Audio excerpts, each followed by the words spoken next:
Chapter 1. The Lobby's Silent Rules. What kind of bank makes a man wait an hour for an appointment he confirmed twice? Marcus Thompson sat in the plush leather chair, his polished shoes tapping an impatient rhythm against the marble floor, wondering if the answer was written in the receptionist's fleeting glance. He'd seen that look before, quick, dismissive, a flicker of judgment, but never had it kept him waiting this long in a place that promised professionalism. The lobby of Pinnacle Trust Bank in downtown Atlanta gleamed with quiet opulence, towering glass walls, a chandelier casting soft light over sleek furniture, and the faint hum of wealth in motion. Marcus, a 38-year-old tech entrepreneur, had arrived at 9:55 a.m. for his 10 a.m. meeting with Ms. Evelyn Carter, the bank manager. He'd come prepared, his briefcase stuffed with financial projections and a detailed pitch for a $500 loan to expand his startup.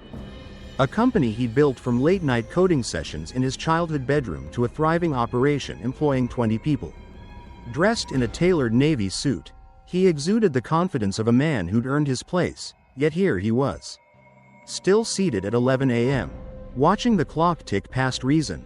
He'd checked in with the receptionist, Tara, a young woman with a tight blonde bun and an even tighter smile. "Ms. Carter will be with you soon," she'd said, barely lifting her eyes from her computer screen.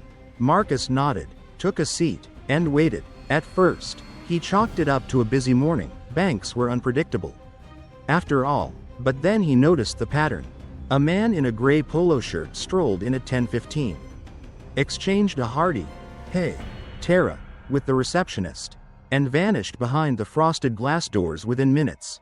No appointment, no delay. Next came a woman in a cream blazer, her heels clicking assertively across the floor. She didn't even stop at the desk, just a wave, a smile, and she was gone. Marcus glanced at his watch, 10:30. His fingers tightened around the briefcase handle. By 11 o'clock, the lobby had become a theater of subtle cues. A white man in his 50s, golf bag slung over his shoulder, leaned over Tara's desk. "Tell Evelyn I'm here," he said with a chuckle. "She knows I don't do waiting." Tara grinned. "Of course, Mr. Daniels. Right this way." Marcus's jaw clenched as he overheard a teller nearby whisper to a colleague, "Mr. Daniels is one of our people. You know how it goes." One of our people. The phrase hung in the air, heavy with meaning Marcus had spent his life decoding. Growing up in a working-class Atlanta neighborhood, he'd seen it in the way teachers overlooked him for praise, the way store clerks followed him down aisles while others browsed freely. He'd built his success despite it, but the sting never dulled. He stood, smoothing his tie, and approached Tara again. "Excuse me," he said, his voice steady but edged with purpose. "Has Ms. Carter been told I'm still waiting?"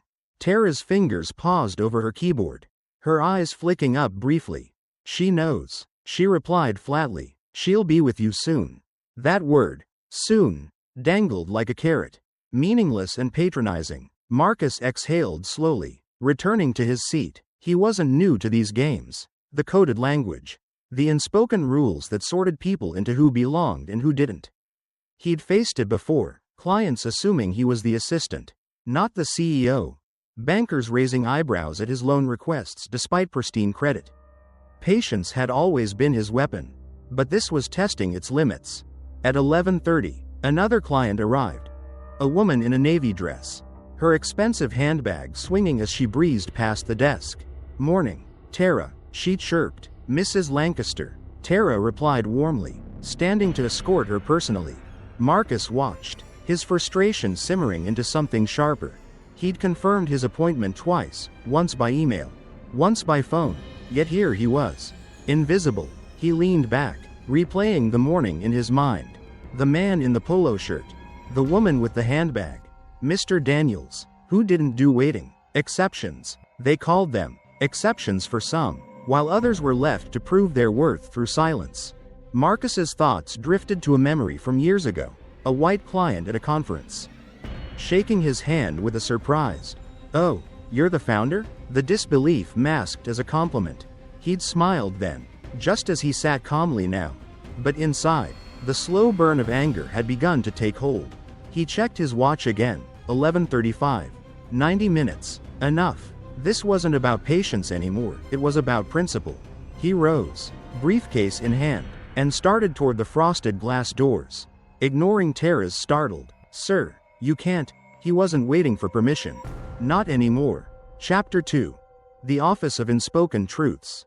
Marcus pushed through the frosted glass doors. The cool air of the executive hallway brushing against his face as Tara's protest faded behind him. The corridor stretched ahead, lined with polished mahogany desks and the murmur of business deals sealed behind closed doors. He wasn't here to disrupt, he was here to claim what he'd earned. A meeting. A chance. Respect. He found Ms. Evelyn Carter's office halfway down the hall. Her name etched on a brass plaque. Through the glass panel, he saw her.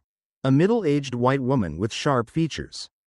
Typing at her desk. Alone. Not in a meeting. Not swamped with clients. Just sitting there, as if his time were a footnote in her day. Marcus stepped inside without knocking.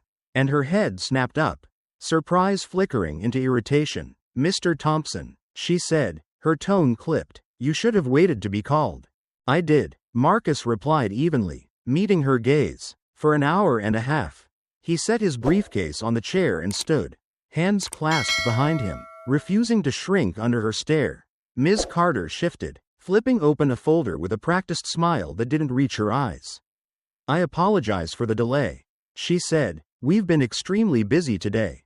Marcus let the silence stretch, the word busy hanging between them like a flimsy shield. "Busy," he repeated, his voice low but sharp.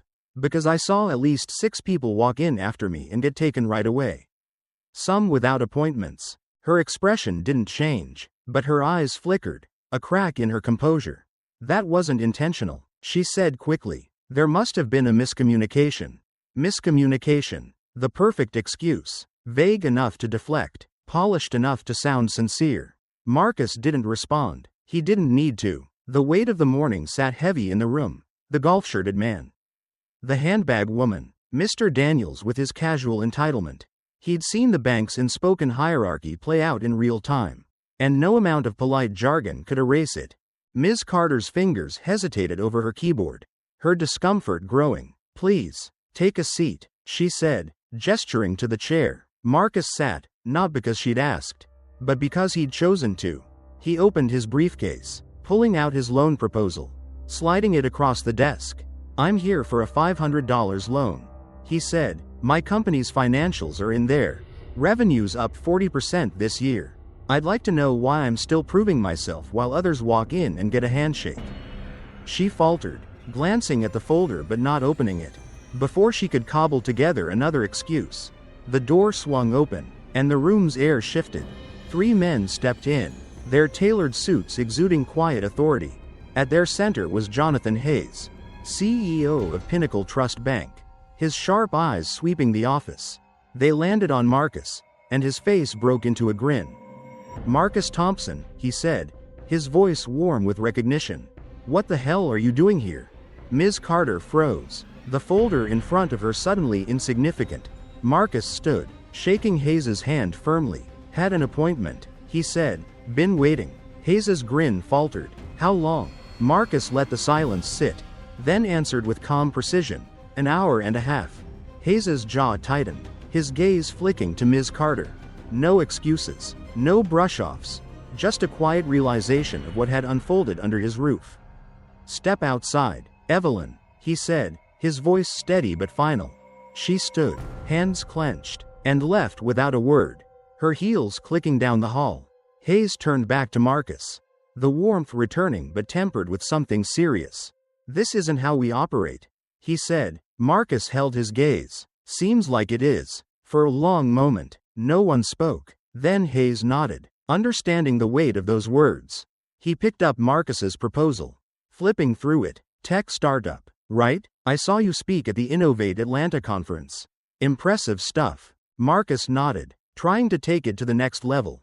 "Need the loan to scale." Hayes skimmed the numbers, his brow lifting. "These are solid. Why the hell wasn't this on my desk sooner?" He didn't wait for an answer. He pressed the intercom. "Evelyn, back in here, now." Ms. Carter returned, her face a mask of restraint. Hayes handed her the proposal. "Approve this, today, and we're having a talk later about what happened here." She nodded stiffly, retreating to her chair. Marcus exhaled, the tension in his shoulders easing slightly.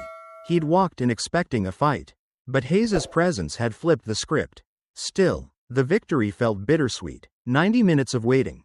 Of being sized up and set aside. It wasn't just a scheduling error. It was a message, one he'd forced them to rewrite. Chapter 3. The cracks in the marble. Marcus stepped out of Pinnacle Trust Bank into the Atlanta afternoon, the sun glinting off the glass facade as he loosened his tie. The loan was approved, $500 wired to his account by day's end. A handshake from Jonathan Hayes sealing the deal. Yet as he slid into his car, the weight of the morning lingered, a quiet ache beneath the triumph. Driving through the city's bustling streets, he replayed the day. Tara's dismissive, soon. The parade of clients breezing past him. Ms. Carter's flimsy excuses, undone by Hayes's arrival. It wasn't the first time he'd faced this, being made to wait. To prove he belonged, but it cut deeper in a place that prided itself on fairness. He thought of his father, a factory worker who'd come home with stories of extra checks for black employees. Subtle ways the system reminded them of their place. Marcus had vowed to rise above it, to build something undeniable. And he had, but today showed how fragile that rise could be.